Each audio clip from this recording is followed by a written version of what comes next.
আলাইকুম। কৃষি গল্পের পক্ষ থেকে আন্তরিক সালাম, অভিনন্দন। আমি আপনাদের এমন একটি গাছ দেখাতে যাচ্ছি, সেটা দেখলেই আপনার অবাক হয়ে যাবেন যে এটাও কি সম্ভব। কারণ এর আগে বাংলাদেশে কিন্তু কেউ আজ পর্যন্ত দেখাতে পারেনি। আমি যেটা দেখাতে যাচ্ছি আপনাদের, এই যে দেখতে পাচ্ছেন, এটা কিন্তু আপনার 12 মাসি কুল। এই যে দেখেন, গাছে কিন্তু পর্যাপ্ত পরিমাণ সব কুল হয়ে আছে এবং গাছে মুকুল হয়ে আছে। এই যে দেখেন, আবার গাছে আপনার আরেক সাইজের কুল, এটা আবার মনে করেন পেকে গেছে। এরকম 12 মাস আপনার গাছে কুল থাকবে, আপনার গাছে থেকে কুল ফুরাবে না। আপনি 5 দিন অন্তর, 1 সপ্তাহ অন্তর, প্রত্যেক সপ্তাহ এবং 5 দিন অন্তর আপনার গাছ থেকে কুলগুলো হারভেস্ট করতে পারবেন। এরকম 12 মাস আপনারা কুলগুলো বাজারজাত করতে পারবেন। আর অসময়ের যে কুলগুলা কি পরিমাণ দাম হয়, সেটা কিন্তু আমরা বুঝতে পারতেছি। 1 কেজি কুলের দাম এখন কিন্তু 300 টাকা, 350 টাকা আমরা বিক্রয় করতেছি। আপনারা কিন্তু কুলগুলো চাইলেও কিন্তু আপনারা পেয়ে যাবেন।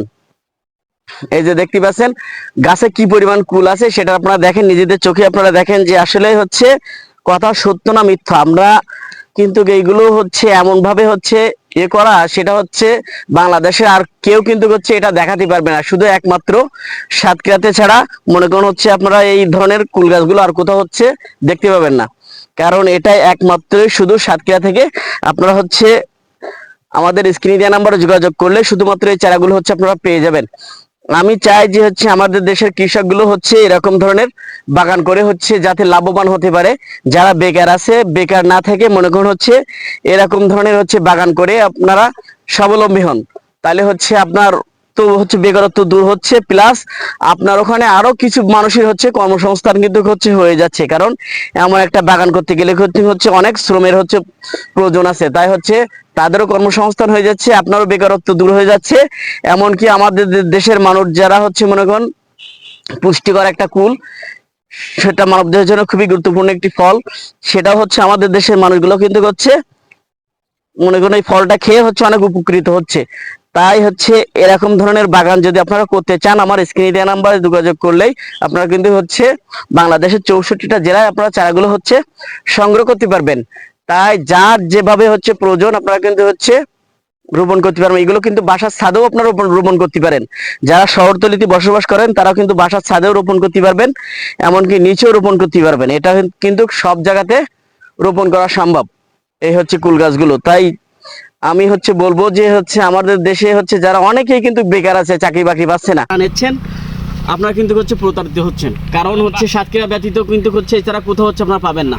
অন্যান্য জেলা থেকে আপনারা চারা নিচ্ছেন, এটা কিন্তু আপনার ফেক চারা দিচ্ছে, আপনারা কিন্তু ক্ষতিগ্রস্ত হয়ে যাবেন। তাই আপনাদেরকে অবশ্যই অবশ্যই আপনারা বাগান দেখে তারপরে আপনারা গাছগুলো আপনারা ক্রয় করবেন, তাহলে কিন্তু আপনারা ঠকে যাবেন। নার্সারি আপনারা আমার মাঝের চাচা ব্যতীত মনে করুন অন্য কোথাও থেকে কিন্তু আপনারা গাছগুলো নিলে ঠকে যাবেন। তাই অবশ্যই অবশ্যই মনে করুন আপনারা সাতক্ষীরা জেলা ব্যতীত অন্যান্য জেলা থেকে কিন্তু গাছগুলো নিলে কিন্তু আপনারা পর্যাপ্ত পরিমাণ কিন্তু কৃষক ভাইরা নিলে কিন্তু মার খেয়ে যাবেন। তাই আপনাদের অবশ্যই অবশ্যই আমাদের জেনে বুঝে তারপরে আপনারা গাছগুলো সংগ্রহ করবেন। মানে প্যাকেটটা নিয়ে আমরা যে পাকা গোলগুলো উঠাচ্ছি, সেটা আপনাদের একটু দেখাই দিই। এই যে দেখতে পাচ্ছেন আপনারা পাকা কুল, এই যে এই গাছ থেকে কিন্তু এখন উঠানো। এই যে দেখতে পাচ্ছেন গাছে কিন্তু সব পাকা কুল আছে। এই যে আপনারা দেখতে পাচ্ছেন, এই দেখেন আমরা পাকা কুলগুলো কিন্তু উঠাচ্ছি গাছ থেকে। এই যে এই দেখেন গাছ থেকে কিন্তু পাকা কুলগুলো উঠাচ্ছি, এই যে সব পাকা কুল, এই যে আপনারা কিন্তু দেখতে পাচ্ছেন। আর গাছে কিন্তু আবারও কুলে এবং মুকুলে একদম কিন্তু ভরপুর হয়ে আছে। এটা বছরে 3 বার ফল দিয়ে থাকে, 12 মাস। তাই 3 বার ফল দিলেই কিন্তু এটা 12 মাস হয়ে যায়। আপনারা কিন্তু এর আগে যেসব ফুলগুলো লাগাইছেন সেগুলো সিজনে একবার হয়ে থাকে, ওগুলো কিন্তু ক্ষতিগ্রস্ত হওয়ার সম্ভাবনা কিন্তু বেশি হয়ে থাকে। আর এটার কিন্তু কোনো একবার না হলে কিন্তু আরেকবার কিন্তু তারপরেও কিন্তু আরেকবার হয়ে যাচ্ছে। তাই এর মতন লাভজনক ব্যবসা আপনারা কিন্তু আর কোথাও পাবেন না। তাই যে সকল কৃষক ভাইরা বাগান করতে যাচ্ছেন কুলের, অবশ্যই আপনারা এই 12 মাসি কুলের চাষটা করতে পারেন। তাই অবশ্যই অবশ্যই আপনারা জেনে বুঝে তারপর চারাগুলো সংগ্রহ করবেন, তারা কিন্তু আপনারা ক্ষতিগ্রস্ত হয়ে যাবেন। তাই অবশ্যই অবশ্যই চ্যানেলগুলো বেশি বেশি পরিমাণে সাবস্ক্রাইব করবেন। ভালো থাকুন, সুস্থ থাকুন, আল্লাহ হাফেজ।